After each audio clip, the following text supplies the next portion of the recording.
Well, when you look at, say, Einstein, for instance, I've never fallen for Einstein's propaganda. He's so typical of the ones that suddenly they pull out of nowhere a sudden genius, just like the same thing with Charles Darwin and many others that belong to the Royal Society, at the highest Masonic scientific group on the planet. Did Einstein? Yeah. And Einstein literally was diagnosed at school. He was classed as an idiot in his school, if you read the biographies on him. His teachers all said the guy couldn't learn anything. They were stunned when he suddenly, years later, he became a famous scientist. But his parents were well connected in Switzerland, and they got him a job in the patent office. And the reward, if you work in patent offices aren't there to protect people's patents. Patent offices are set up to steal people's patents for their masters. And because of the good job he did, they made him a famous scientist. C.P. Snow and other people who wrote books on him and interviewed Einstein many times said he never talked about science to people. He always talked politics, but it wasn't just politics. It was a globalized system he talked about that was to come. He referred to it himself in C.P. Snow's books as Zionism, the real meaning of Zionism, nothing to do with Israel. And so at the high Masonic tradition, of course, they do call it Zionism. But hold on, and I'll come back with more after this break.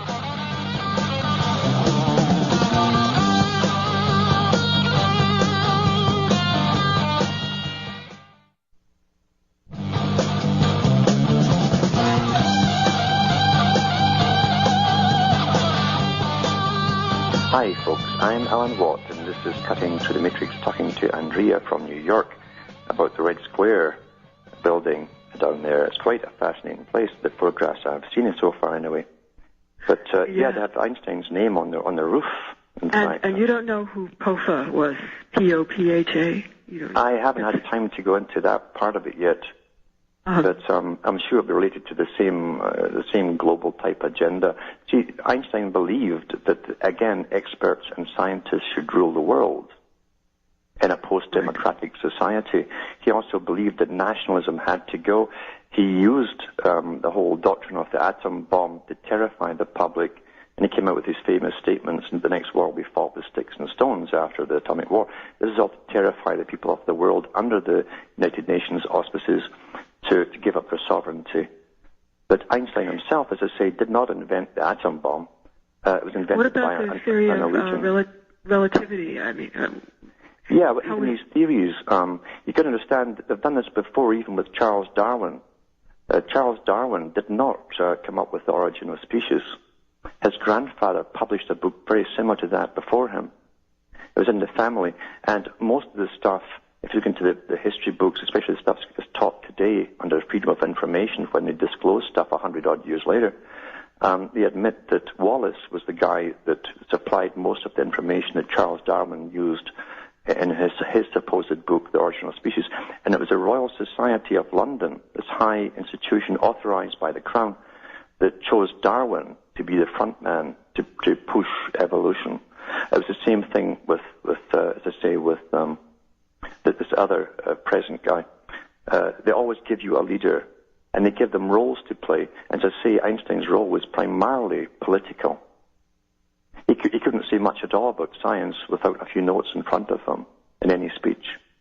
And do you think the same thing is more or less true with Tesla? I'm pretty sure. The guy, Tesla did not, when you look at what he supposedly invented, he had to first invent different components to get the main invention working. You couldn't do that when you understand how components work in electronics without having an understanding of what you'd have to do in the first place.